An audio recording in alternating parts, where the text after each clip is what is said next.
fuel costing 22 lakh crores. And now, as compared with petrol and diesel, now suppose you are using 120 rupees of petrol in the car or a scooter, then for electricity it need only 10 to 12 rupees.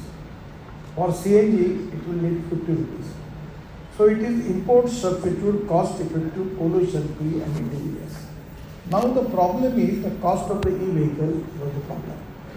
Because when we start this project, particularly when we start talking about e-vehicle, the cost of the lithium ion battery was $150 per kilowatt per hour. Now in India it is up to $100 per kilowatt per hour. And now one of the cell manufacturers was telling me that it comes to 80 rupees, $80 per kilowatt per hour. It means that it will be the same like petrol and diesel. And if you have a petrol car, you are spending 30,000 rupees per month. For electric, you have to spending only 3 to 4,000. So naturally, there is a very, very reasonably good saving, no pollution, import substitute, cost effective, pollution free, and even our models are good. Yeah, I don't want to take the name of the company, but our models are equivalent to Tesla. Even some of the models, I feel that they prove to be more than Tesla, and rates are very cheap. So sky is the limit. Huge potential is there. और EV वालों के पास जितनी ताकत और capacity उन्हें कितना भी बढ़ाया तो भी डिमांड पूरी नहीं हो सकती, समुद्र है पूरा। जी, आपने टेस्ला की बात करी। Are we in conversation with Tesla for investments in India? Sir मैं I am not talking about them, only I am telling you now you just understand the word scenario. When I taken charge the minister, the size of automobile industry was 7 lakh crore. Now presently the size of the industry is 22 lakh crore and we have just surpassed Japan and our number is now third. So the first number is USA, the size of the industry is 78 lakh crore. Second is China, it is 47 lakh crore, and India it is 22 lakh crore, and I am confident and my previous track record is so perfect that whatever I am going to tell you the people 100% that is going to happen. In 5 years we will be number 1 in the world, and e-vehicle will be the main reason for increasing the size of industry, and there is domestic market and export market. Now all two-wheeler, Bajaj, TVS, Honda, Hero, they have 50% of their production in export, and now in EV the domestic demand will be increased, at the same time export demand will be increased because of the quality of the product, because of the design of the product, and because of the cost of the product. Sky is the limit, and I am confident that this industry is going to 100% fulfill the dream of our Prime Minister to make India Atmanirbhar Bharat. With EVs, आपने cost की बात करी। With lower cost adoption बढ़ गया है cities में। City के अंदर चलने में प्रॉब्लम नहीं होती है, लेकिन जब आपको दिल्ली से बॉम्बे जाना है, then people have this fear that about this range fear, right? That will I find a charging station on the way or not? So what are you doing about that? देखो वो प्रॉब्लम नहीं है। मैं इसी hotel में आता था, नाम चैनल वालों के नहीं लेता था। वो मुझे पूछते थे आप इलेक्ट्रिक व्हीकल की बात कर रहे हो और रास्ते में गाड़ी बंद पड़ गई तो धक्का मारने के लिए आप आओगे क्या? ये सवाल मुझे पूछा गया। अब कोई गाड़ी बंद नहीं पड़ी, कोई धक्का नहीं मार रहा। आपको एक बात और फिर दूसरा प्रश्न पूछते थे, चार्जिंग बीच में कैसा करेंगे? अभी हर व्हीकल जो है वो 250 से 400 किलोमीटर तक ऑलरेडी उसका चार्जिंग है, और अभी बजाज ने और टीवीएस ने स्टडी किया तो एक स्कूटर दिन भर में 24 से 26 किलोमीटर चलती है, और जबकि उनकी स्कूटर 125-130 किलोमीटर के लिए उन्होंने चार्ज किया। ये जो नए स्टार्टअप आए 400 आए, उन्होंने क्या किया, 60 से 70 किलोमीटर की बैटरी रखी, कॉस्ट कम कर दी, और वो मार्केट में पॉपुलर बन गया। तो पहली बात, चार्जिंग डोमेस्टिक अपने शहर में तो कोई नहीं है। अभी NHAI की तरफ से हम लोग 670 रोड साइड एमिनिटीज़ बना रहे हैं, वहाँ चार्जिंग स्टेशन बना रहे हैं। काफ़ी प्राइवेट लोग अपने चार्जिंग स्टेशन खोल रहे हैं, अब फास्ट चार्जिंग सिस्टम भी आ गई है। और मैं तो अब नई एक बस, पहला पायलट प्रोजेक्ट नागपुर में शुरू कर रहा हूँ। 135 सीटर बस है और उसमें फ्लैश चार्जिंग है, उसमें हिटैची और सीमेंस की टेक्नोलॉजी है, और टाटा का भी जॉइंट और 2 कंपनियों का हुआ। वो बस में ये जो कार्ड होगा, दिखाकर उतरना और जाना यही होगा। और बस लग्जरी होगी, हर चेयर पर उसके ऊपर टीवी होगा और म्यूज़िक सिस्टम होगी। और बस में बस होस्टेस होगी, एयर होस्टेस जैसी, चाय पानी नाश्ता मिलेगा। और डीजल बस की तुलना में उस बस का किराया 30% कम हो। अब मुझे बताइए कि because of the cost of the fuel. और सबसे इम्पोर्टेंट चीज़ बताता हूँ, how it is going to change the map of India. हमारी लॉजिस्टिक कॉस्ट 16% है और यही चाइना की 8% है, अमेरिका और यूरोपियन कंट्री की 12% है। और मेरा विश्वास है कि हमने हाईवे अच्छे बनाए और फ्यूल में electric, ethanol, methanol, biodiesel, LNG, CNG और हाइड्रोजन, ये लगभग अब हिंदुस्तान में अभी बहुत जल्दी आएगा। मैं तो अभी आपके यहाँ जो गाड़ी में आया हूँ वो वर्ल्ड की पहली गाड़ी है इनोवा टोयोटा की, जो 100% बायो इथेनॉल की चलती है, 60% बिजली तैयार करती है और उसकी कॉस्ट पेट्रोल की तुलना में केवल 25 रुपये लीटर पेट्रोल का भाव, तो पब्लिक के लिए भी कॉस्ट इफेक्टिव है। तो अब टाटा, महिंद्रा, सुजुकी, हुंडई और टोयोटा, पांचों कंपनीज अब अपनी फ्लेक्स इंजन पे ला रही है, इलेक्ट्रिक की डेवलपमेंट हो रही है। अभी CNG की मैंने बजाज की 2 व्हीलर लॉन्च की मोटरसाइकिल, तो उन्होंने उनकी पेट्रोल की मोटरसाइकिल का खर्चा पर किलोमीटर 2 रुपये 25 पैसे है और CNG का 1 रुपया है। अब पूरे पंजाब हरियाणा में 200 लाख टन पर राइस स्ट्रॉ बनता है। ये पहले साल अभी 60 लाख टन राइस स्ट्रॉ का कन्वर्शन बायो CNG में हुआ और 2 साल में राइस स्ट्रॉ का पूरा कन्वर्शन CNG में होगा या इथेनॉल में होगा या बिटुमेन बनेगा। एविएशन फ्यूल भी बन रही पानीपत में, bio aviation fuel.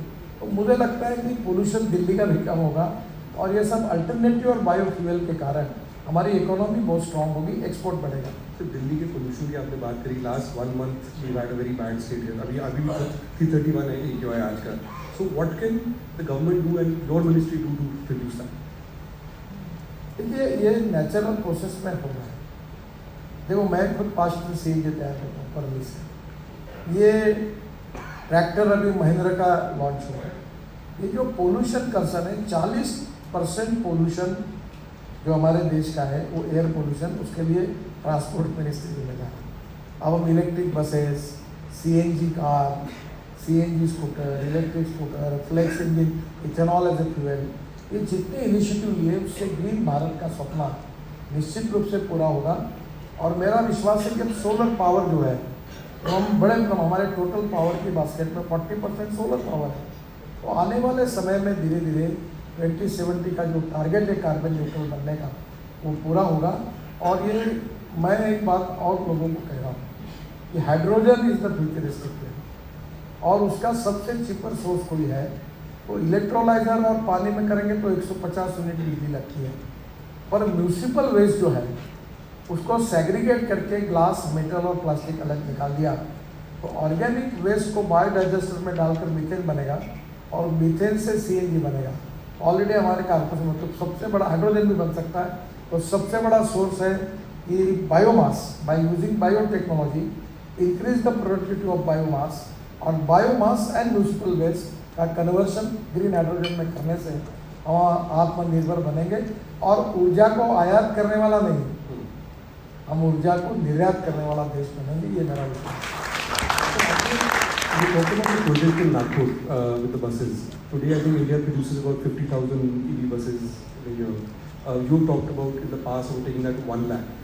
Today, on this platform, Green Bharat Summit in the morning, a proposal was made that why can't the government mandate that all cars or buses bought by central government or state governments be EV buses, for example? What would you say to the proposal? नहीं, ये तो चल रहा है already. Scrapping policy में अगर वो scrap करते हैं तो हम नई गाड़ी के लिए उनको पैसे दे रहे हैं। अब इसको कहने की आवश्यकता नहीं, हर आदमी खरीद रहा है। और मैं आपको बता दूँ हमारी प्रॉब्लम ये है, प्रॉब्लम मैन्युफैक्चरिंग की। हमारे पास 50,000 बसेस बनती है, 1 लाख बसेस का ऑर्डर है। कल मैंने अशोक लेलैंड की इलेक्ट्रिक बसेस का लॉन्चिंग किया। अब उनके पास तो स्पेन का ऑर्डर मिल गया, अब दिल्ली का ऑर्डर मिला। अब देश में कैपेसिटी है 50,000 55,000 बसेस बनाने की और रिक्वायरमेंट है 1.25 लाख बसेस की।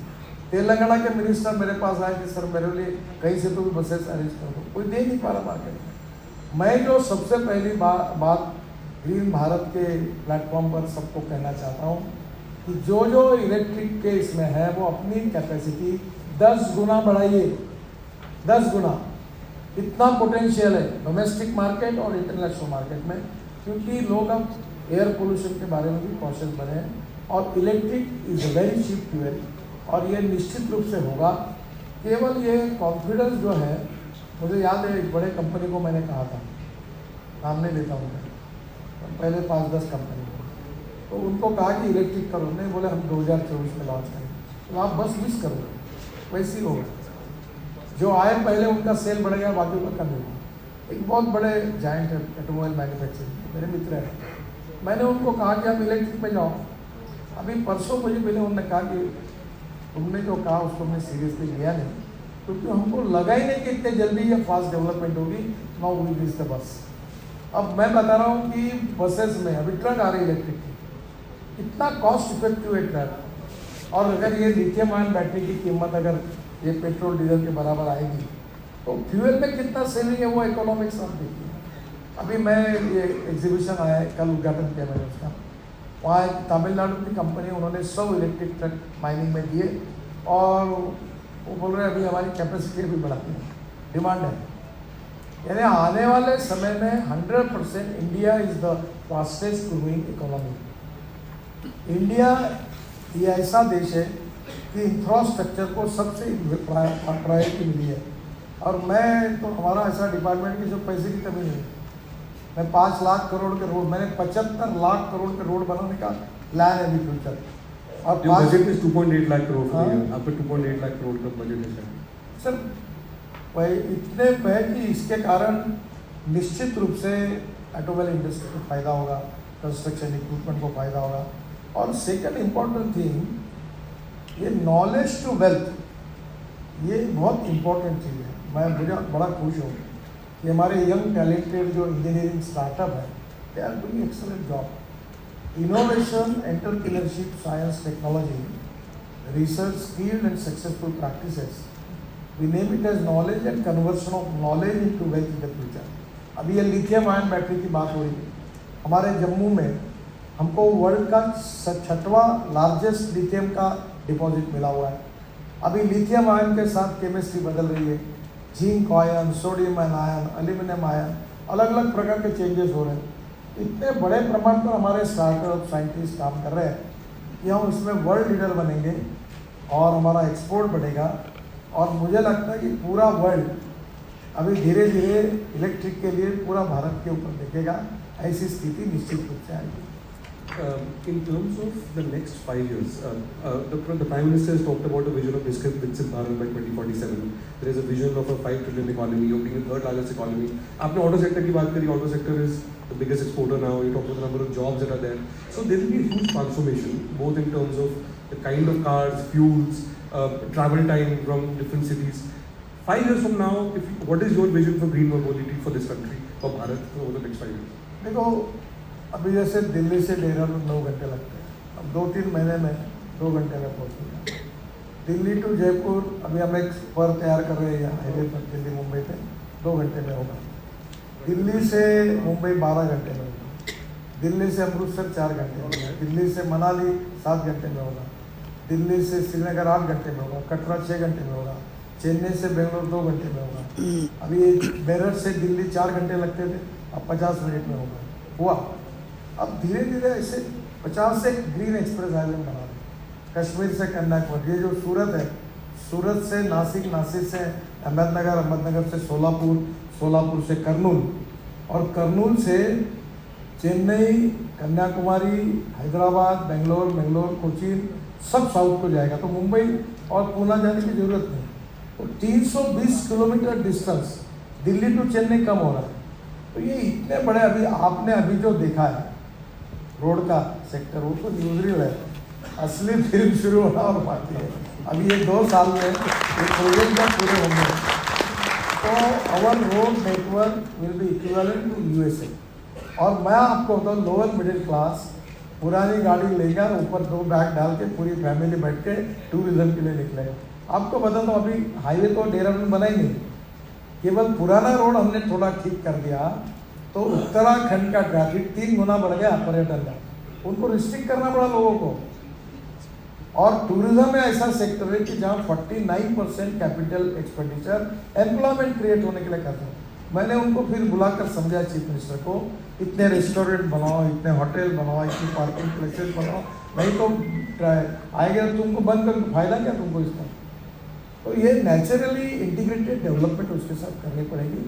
और आप जो ये पूछते हैं ना 30 का क्या 40, ये टारगेट छोड़ दो, आपको पता ही नहीं चलेगा कितने दिन में ये ट्रांसफॉर्मेशन कितना फास्ट होगा। तो जब आपने कहा अभी तो हमने न्यूज़ देखी है, फिल्म बाकी है, उस फिल्म के स्टार्स कौन होंगे, which are the areas where you see maximum expansion? देखो अभी तो रोड का तो पूरा हो गया काम, यति में चल रहा है पूरा। पब्लिक का सपोर्ट अच्छा है। कैपिटल मार्केट में हम इन्वेट मॉडल में गए थे मुंबई में, 7 दिन का टाइम था। तो पहले दिन 7 घंटे में 7 टाइम्स ओवर सब्सक्राइब, 7 घंटे में हमने बॉन्ड इशू क्लोज किया। तो पैसे की हमारे पास कोई कमी नहीं। हमारा इनकम अभी 52,000 करोड़ है साल का। अभी नेक्स्ट 2 ईयर्स 1,40,000 करोड़ है। हम रोड को मॉनिटाइज करते जाएंगे तो पैसे की कोई कमी नहीं, देने के लिए लोग लाइन में खड़े हैं। तो पहली बात तो पैसे की कमी नहीं, इसलिए रोड बनाएंगे। पर नाउ मैंने तय किया कि हम इलेक्ट्रिक हाईवे कैसे बनाएं, हम हाईवे पे पब्लिक ट्रांसपोर्ट कंफर्टेबल कैसा करें। अब 360 रोप वे, केबल कार, पेनिकुलर रेलवे बना रहे हैं, फिर 670 रोड साइड एमिनिटीज बना रहे हैं, 2000 हम ऐसी प्लेसेस रोड पर बना रहे छोटी कि पेट्रोल गैस स्टेशन होगा, रेस्टोरेंट होगा, ढाबा होगा, एक 20 एक कार का और 10-5-6 ट्रक का पार्किंग होगा, अच्छे टॉयलेट्स होंगे, और ऐसे छोटे सेक्टर्स बना रहे हैं। और अभी रोप वे, केबल कार के जो 360 प्रोजेक्ट ऑलरेडी हमारे पास आए। अब हम लोग पब्लिक ट्रांसपोर्ट, ये होटल है, ये धौला कुआं से मानेसर, हमारे यहाँ स्टडी चल रहा है, हवा में चलने वाली बस जो 50-40 सीटर के पॉइंट 1 मिनट में 3-4 छूटेंगे। तो ये इतनी गाड़ियाँ यहाँ से गुड़गांव जाते हैं, थक जाता है। मैं कोई शादी में जाता नहीं, आज ज़्यादा था, इतना ट्रैफिक जाम होता है रात को। तो अब ये धीरे धीरे लोग ऊपर लाखों लोग जाएंगे तो नीचे का ट्रैफिक कम होगा। तो अब पब्लिक ट्रांसपोर्ट को और कंफर्टेबल करना और कॉस्ट इफेक्टिव करना, और थोड़ा सा हर आदमी गाड़ी लेकर बाहर निकलता है, उसको थोड़ा सा डिस्करेज करके पब्लिक ट्रांसपोर्ट के कंफर्ट्स अगर बढ़ाए तो पोल्यूशन भी कम होगा और लोगों को भी सस्ता ट्रांसपोर्ट मिलेगा। ये फ्यूचरिस्टिक प्लान है। और बस स्टेशन जो है उनको हम लोग अभी मॉल और ये बड़ा पार्किंग करके, जैसे एयरपोर्ट बने वैसे बस स्टेशन बनाने का भी कार्यक्रम हमने हाथ में लिया है। पहला मल्टी मॉडल हब हमने काम शुरू किया है कटरा में। मल्टी मॉडल मीन्स वहाँ हेलीकॉप्टर सर्विस है, होटल्स है, रेस्टोरेंट्स है, ऑफिसेस है, मॉल्स है, सब कुछ है, रेलवे स्टेशन है, और एक ही जगह पर लाखों लोग वहाँ आकर जा सकते हैं। तो ऐसे हम देश में मल्टी मॉडल के भाई जो भी ढोपा करके है आसाम में, वहाँ भी हमने ब्रह्मपुत्रा के पास मल्टी मॉडल हब बना है, उसका इनॉग्रेशन अभी करना है। तो उसको कॉन्सेंट्रेट करेंगे क्योंकि इंटीग्रेटेड डेवलपमेंट होगी तो सब सेक्टर को उसका फायदा होगा। What are the biggest challenges you face in this expansion, particularly in land acquisition and other across different states? सबसे बड़ा आपका चैलेंज क्या है इस एक्सपेंशन में? देखो ये जीवन ही चैलेंज है। चैलेंज से कभी घबराता नहीं और कभी डरता है। कोई भी अच्छा काम करो उसकी शुरुआत बुरे ग्रहों की पूजा करके ही होती है। तो कौन बुरे लोगों की पूजा करनी पड़ती है? There are some people who convert problems into opportunities, and there are some people who convert opportunities into the problems. Problems is the part of the life. Land acquisition है, यूटिलिटी शिफ्ट, ये कोई हिंदुस्तान में road बनाओ कहने के लिए नहीं आता, बंद करो बोलते, काम स्टे करो। फॉरेस्ट वाला आता है तो कभी यूटिलिटी वाला आता है, कभी जुडिशरी स्टे देती है, पर उसमें से ही मार्ग निकाल कर आपको काम करना, ये आर्ट ऑफ लिविंग है। वैसे ये भी आर्ट ऑफ लीडरशिप है। You need to understand how you are going to resolve the problem. मुझे याद है मैं जब यंग था, मंत्री था, तो बाल ठाकरे जी ने मुझे एक एक्रेलिक शीट पर, मैं 55 फ्लाईओवर और वर्ली बांद्रा और मुंबई पुणे बना रहा था, खूब प्रॉब्लम आए, तो उनने मुझे लिख कर एक स्लोगन था, I like people who can get the thing done. तो चलते अभी प्रॉब्लम्स है, सॉल्व करते हुए निकलना तो लीडरशिप की टेस्ट है। तो when you talked about जैसे दिल्ली और देहरादून का बड़ा ट्रैफिक, तो आपको उत्तराखंड की वजह से बात करनी पड़ी about stopping it a little bit in terms of the controlling it. Do you have between BJP and non-BJP states when you deal with chief ministers, do you find a difference or it's a similar feel? देखिए कुछ चीज़ अभी मैं एक बहुत सुंदर spot है, मैं helicopter से देखा, गंगा के ऊपर से हमारा रोड जाता है, उधर फॉरेस्ट है, इधर गंगा, उधर हमारा रोड। तो मैंने सोचा इसको टूरिस्ट स्पॉट बनाना, और रोड के बाजू में 300-400 गाड़ियों का पार्किंग और छोटा सा कॉफ़ी शॉप, और लोग गाड़ी खड़ी करके वो गंगा भी देखेंगे, फॉरेस्ट भी देखेंगे और रोड पर भी। तो ये सब करके तो फॉरेस्ट वाले नहीं दी तो नहीं दी। अब देखो आखिर मैं तो इन्वायरमेंट के प्रति बहुत करीबी हूँ, इसीलिए बायोफ्यूल और अल्टरनेट फ्यूल की बात करते हैं। हमने 78 लाख पेड़ों को ट्रांसप्लांट किया, 4.5 करोड़ पेड़ लगाए। मैंने अभी नागपुर में ऑक्सीजन बर्ड पार्क बनाया, एक बड़ी एरिया की जगह पर मैंने फल के पेड़ों का सुंदर पार्क बनाया, तालाब है, और केवल फल लगाए, वो इंसान नहीं तोड़ेगा, केवल बर्ड्स खाएंगे, बहुत सुंदर बना। मैं तो इकोलॉजी और इसके लिए तो बिल्कुल पीछे, पर ये जो एनी एक्सेंट्रिक अप्रोच ये ठीक नहीं है। डेवलपमेंट भी चाहिए और इकोलॉजिकल इन्वायरमेंट को प्रोजेक्ट करना। अभी मैंने दिल्ली में ये 4 टेकड़ी है कचरे की, 80 लाख टन कचरा मैंने उठाकर रोड में डाल दिया, तो इन्वायरमेंट बचा नहीं आ रहा। ये परली से सीएनजी तैयार में 60 लाख टन परली उपयोग में आ रही है, अगर ये जलती तो पोल्यूशन बढ़ता। 2 साल में 200 लाख टन पूरी अगर कन्वर्ट हो जाएगी वेस्ट टू वेल्थ, तो देश बदलेगा, इंपोर्ट बचेगा, कॉस्ट बचेगी और दिल्ली का प्रदूषण कम होगा। कभी ना कभी केवल वन साइड एक्सेंट्रिक रखने के बजाय पॉजिटिविटी के साथ हमको इकोलॉजिकल इन्वायरमेंट को प्रोटेक्ट करने के लिए भी काम करना So there's a lot of work happening with waste being used for making roads and all of that, and for recycling for Clean Bharat. Do you see a very large percentage of roads being made from these kind of recycled materials over the next 4 or 5 years? Sir अभी तक हमने डोलारो Ahmedabad road पर 20 lakh ton waste use किया। UR2 जिसका भी उद्घाटन, पानीपत से आधा घंटे में आप एयरपोर्ट के अंदर जाएंगे। हमने जो नया रोड एयरपोर्ट एयर स्ट्रिप के अंदर भी टनल बनाई, अभी उसका 2-3 महीने में उद्घाटन करेंगे, तो उसमें हमने कचरा डाल दिया। अभी बाम्बू का 80 किलोमीटर हमने क्रैश बैरियर बनाया। हम लोग रबर टायर और प्लास्टिक, रबर टायर की पाउडर 15% और प्लास्टिक 7% डालकर ये बिटुमिन में डालकर बिटुमिन का उपयोग करेंगे। अभी ये लिग्नेंट करके निकलता है, राइस स्ट्रॉ से जब सीएनजी तैयार होता है। वो सेंट्रल रिसर्च और ऑर्गेनाइजेशन ने एक्सपेरिमेंट किया, मुझे वो रोड का देखने के लिए जाना है अगले सप्ताह। उसमें 35% जो लिग्नेंट वेस्ट निकलता है सीएनजी तैयार करने के बाद ये परली से, वो हम लोग बिटुमिन में डालेंगे। हमारे देश में 80 लाख टन बिटुमिन लगता है, 40 से 45 लाख टन इंडियन रिफाइनरी देती है और 45 से 50 लाख टन हम इम्पोर्ट करते हैं।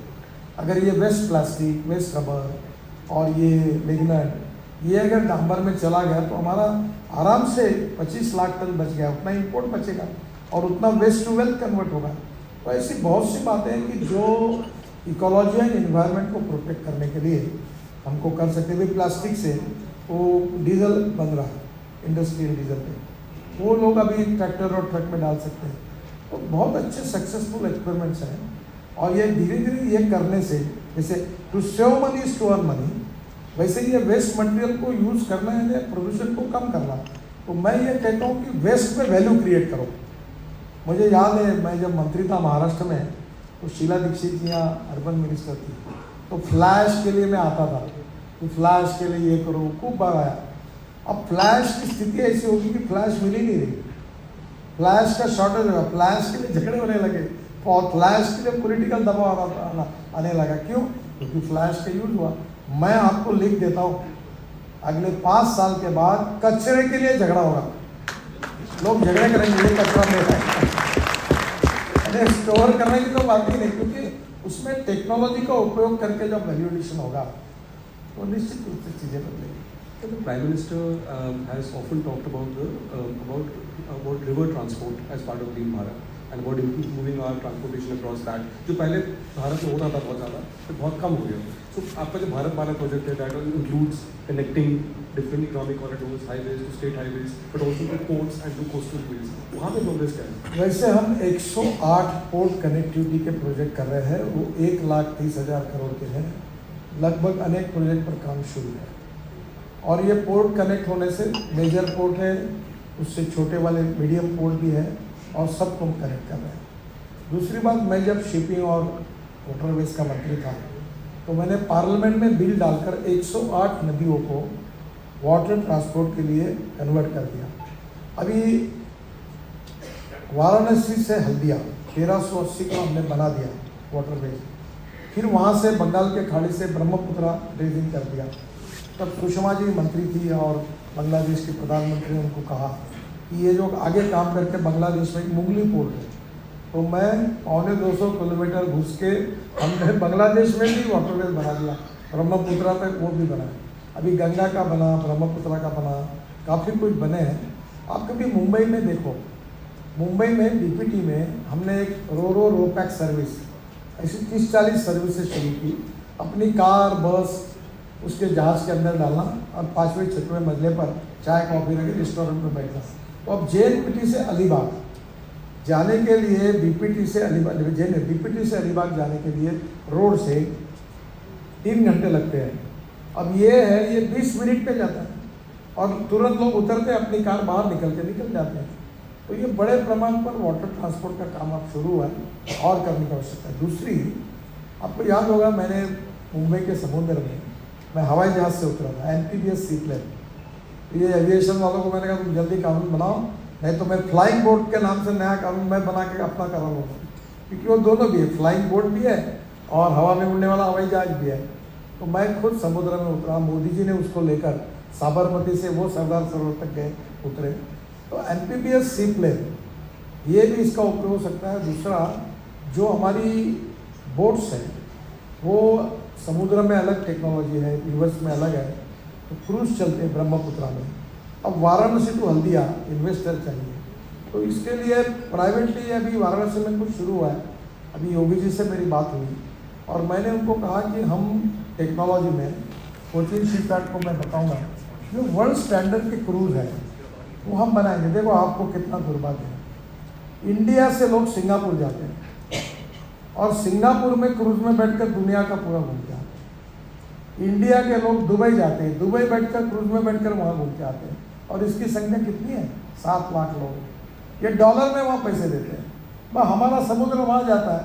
तो मैंने अभी कोचीन में, मुंबई में बहुत बड़ा क्रूज पोर्ट पर पोर्ट बनाया।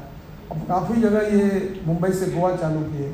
अब इसको क्रूज टूरिज्म को हम लोग पॉपुलर कर सकते हैं और दुबई और सिंगापुर यहाँ से शुरू कर सकते हैं। तो वाटर ट्रांसपोर्ट की विशेषता यह है कि फॉर एग्जांपल रेलवे में जाने के लिए अगर आपको 10 रुपये लगता है, नहीं रोड में जाने के लिए 10 रुपये लगता है, तो रेलवे में 6 रुपये लगते हैं और वाटर से 1 रुपया लगता है। तो पहली priority waterways, second priority railway, third priority to road and fourth priority to aviation. तो आने वाले समय में हम ये देश में डेवलप करेंगे तो पोटेंशियल है। आप देखो यूरोप में, आप किसी भी देश में जाइए, हर बड़ी सिटी रिवर के बाजू में है और वो अपना कंटेनर रिवर पोर्ट से डालकर पोर्ट पे पहुंचा देता है। ये पूरे अमेरिका में भी यही है, यूरोप में इसके कारण उनकी लॉजिस्टिक कॉस्ट कम है। और हमको हमारा कंटेनर पंजाब के लुधियाना से निकलेगा तो ट्रक में डीजल फूक के वो हो जाएगा। अभी हमने नया हाईवे बना इसलिए आधा टाइम हो गया, अदरवाइज वो दिल्ली के बीच में से जाता था। ये यहाँ का धौला कुआं के पास में जब नया दिल्ली आया था तो रात को इतने ट्रक जाते थे, तो अब नया हमने रिंग रोड बनाया तब बंद हुआ, तो यहाँ से पूरा पोल्यूशन रहता था, ट्रैफिक जाम रहता था। तो we need to have accept new technology, innovations, और जिससे हमारा ट्रांसपोर्ट सस्ता हो, उसके लिए हम नेचुरल जो बात है उसका पूरी तरह उपयोग करें। Logistics cost usually were saying would come down to about 9% in about 2 years 3 years। Sir मैं लिख देता हूँ, और मैं वैसा पॉलिटिशियन हूँ, मैं कोई पत्रकार सवाल नहीं पूछ सकता। मैं जो बोलता हूँ 100% होता है। या तो पॉलिटिशियन हो इसलिए लोग ज़रा विश्वास कम रखते हैं। मैं आपको 2 years 9 साल के अंदर हिंदुस्तान की लॉजिस्टिक कॉस्ट जो 14 से 16% है वो सिंगल डिजिट में आएगी और 9% होगी। रोड का इंफ्रास्ट्रक्चर बदलेगा और फ्यूल भी बदलेगा। We will have you again here on this platform.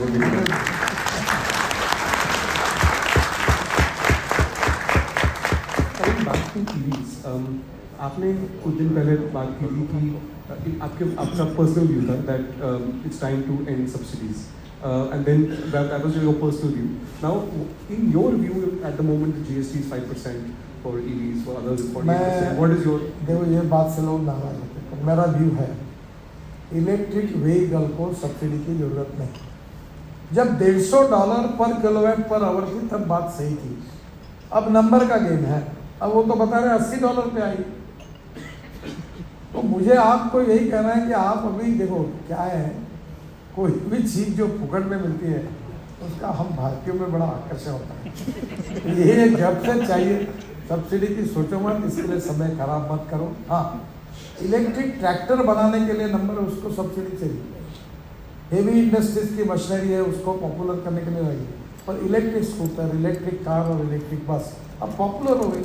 इनमें दम नहीं है, नंबर बढ़ाओ, प्रॉफिट बढ़ाओ।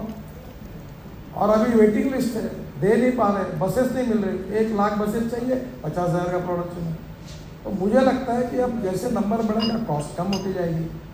अब जो चीज़ें अभी तक इलेक्ट्रिक पर लॉन्च नहीं हुई है उसके लिए कुछ समय के लिए सोचना होगा। ये मेरा व्यक्तिगत मत है।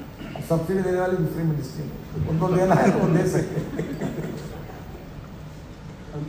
At the moment, over the अभी बजट आने वाला है 2-3 महीने में, we are seeing a little bit of a slowdown. How important do you see is the role of government and private sector to increase growth again, including capex growth? देखो, मैं तो पहली बार बताता हूँ कि देश में बजट के आधार पर जो डेवलपमेंट का काम होता है वो एक बात है।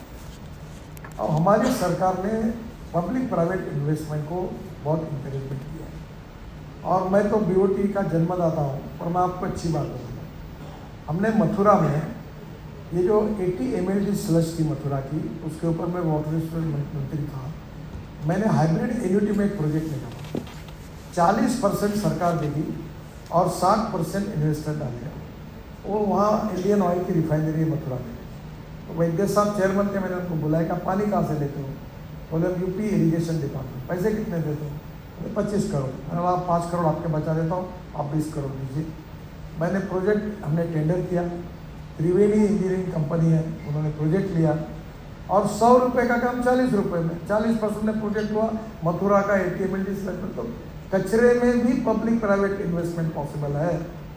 कचरे से सीएनजी तैयार करना या ग्रीन हाइड्रोजन तैयार करना municipal corporation public private investment से कर सकती है। मैं अपने कॉन्स्टिट्यूंसी में 8 साल से टॉयलेट का पानी बेचता हूँ, नागपुर शहर का, महाराष्ट्र सरकार को कोराडी खापरखेड़ा पावर प्रोजेक्ट। आप बिलीव नहीं करोगे, हम 300 करोड़ साल के कॉर्पोरेशन को मिलाते हैं, हमें टॉयलेट का पानी बेचकर 300 करोड़। तो ये इंडस्ट्री को हम वो पानी करके दे सकते हैं। मतलब अभी public private investment government budget के साथ जुड़ेगी तो कैपिटल इन्वेस्टमेंट का साइज दुगना होगा, तिगना होगा, तो एम्प्लॉयमेंट पोटेंशियल तिगना होगा। उससे नेचुरली पर कैपिटा इनकम बढ़ेगा, रोजगार भी निर्माण होगा और ग्रोथ बढ़ेगी, जीडीपी बढ़ेगा। तो प्रयास यही है कि बस को हम प्राइवेट भी करेंगे, बीओटी पे जैसे रोड बना रहे हैं, रोप वे, केबल कार, अभी केदारनाथ की रोप वे प्राइवेट कर रहे सर। तो आने वाले समय में अभी सरकार ने वही काम करना चाहिए जिसमें इंटरनल रेट ऑफ रिटर्न कम है, जिसमें आईआरआर अच्छा है, उसमें ट्रांसपेरेंसी के साथ टेंडर निकालकर क्वालिटी वर्क करें। और मेंटेनेंस के लिए अभी हमारे यहाँ 10 साल का मेंटेनेंस, ये उसकी डिफेक्ट लायबिलिटी कॉन्ट्रैक्टर की होती है। अभी खराब हुआ तो मैंने रगड़ना शुरू कर दिया, बैंक गारंटी कैश की, ब्लैक लिस्टेड किया, डिबार कर दिया। तो नेचुरली हम क्यों अपने इतना मैन पावर यूज करें? तो दिस इज द वे कि दोनों की ताकत जब लगेगी तो जीडीपी ग्रोथ बढ़ेगी, हम आत्मनिर्भर भारत बनेंगे, इकोनॉमी मजबूत होगी।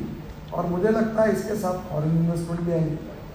तो बहुत से फील्ड ऐसे हैं कि जिसमें अपॉर्चुनिटी अभी एविएशन में अभी कितने बड़े प्रमाण पर कितना ग्रोथ, 24% ग्रोथ। आने वाले समय एयरपोर्ट, अभी दिल्ली एयरपोर्ट बना तो लगा इतना बड़ा बना, अब वहाँ भी कंजेशन हो गया, अभी ऐसे 3 एयरपोर्ट लगेंगे आगे 10 साल में। तो देयर इज ए पोटेंशियल, और India is the fastest growing economy in the world. तो मुझे लगता है कि आज वर्ल्ड, कुछ लोगों के देशों के मैं नाम नहीं लेता, उनसे डील नहीं करना चाहते, whole world is interested to deal with India. मुझे लगता है ये बहुत बड़ी अपॉर्चुनिटी है, और इलेक्ट्रिक व्हीकल में तो कुछ चिंता ही मत करो, जितना बढ़ा सकते हो उतनी बढ़ाओ। आप सबको मैं पॉजिटिविटी और कॉन्फिडेंस के साथ कह रहा हूँ, स्काई इज द लिमिट, आपको कोई चिंता करने का कारण नहीं। अभी सेमीकंडक्टर का शॉर्टेज था, वो भी लोग आ रहे हैं। अभी टाटा, हिटैची, टाटा, सुजुकी, बाद में अडानी और पैनासोनिक, 4-5 लोग ये इसके सेल में भी आ रहे हैं, इलेक्ट्रिक बैटरी को लिए लगते हैं। तो आने वाले समय में हम लोग बहुत स्ट्रॉन्ग होंगे, मुझे लगता है कोई नहीं होगा। जैसे in terms of for EV manufacturing, for example in mobile phones हम पहले इम्पोर्ट करते थे, अब एक्सपोर्ट करते हैं बहुत।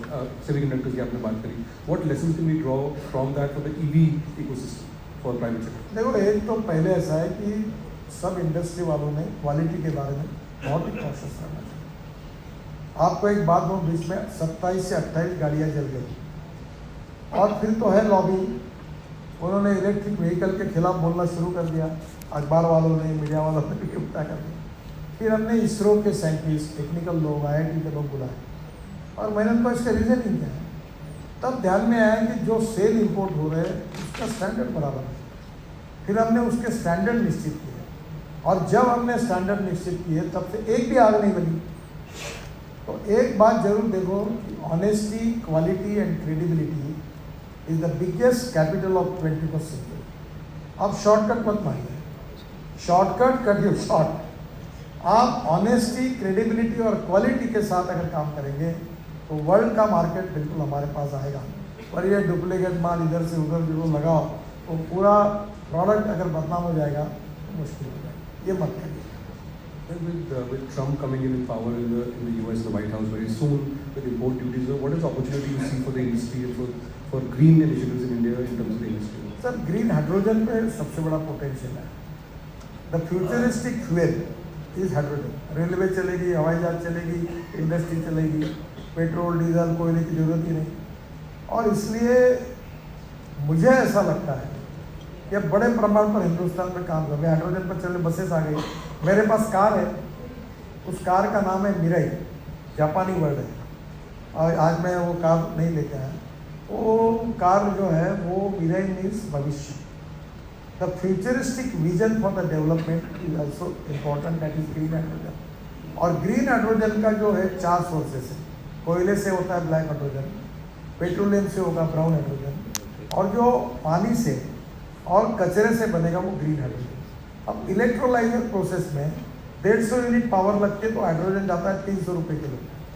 मेरा ये कमिटमेंट नहीं है, मेरी ये इच्छा है कि हाइड्रोजन की कीमत $1 पर केजी होनी चाहिए। और इसलिए municipal waste free of charge अगर अपने को मिलती है, और वहाँ से अगर मीथेन तैयार करके हाइड्रोजन तैयार होगा, तो सबसे बड़ा प्रॉब्लम है हाइड्रोजन के ट्रांसपोर्ट का और फिलिंग स्टेशन का। मुझे लगता है ये लोग भी जरूर सोचे उसमें।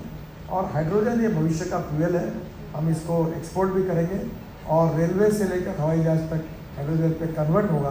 तो मुझे लगता है ये एक फील्ड ऐसा है कि भविष्य में हम हिंदुस्तान को ऊर्जा को आयात करने वाला देश बनाएंगे। आज 22 लाख करोड़ देश के बाहर जा रहे हैं, तो उसको हाइड्रोजन एक्सपोर्ट करने के कारण 22 लाख करोड़ अगर देश के अंदर आएंगे तो आप इसका सोशियो इकोनॉमिक इम्पैक्ट क्या होगा, आप ये सोचिए कितना बड़ा होगा। Right, Mr. Gadri, thanks very much for coming here, for speaking to us at Green Bharat. Thank you very much. A big hand for Mr. Gadri. Thank you. Thank you.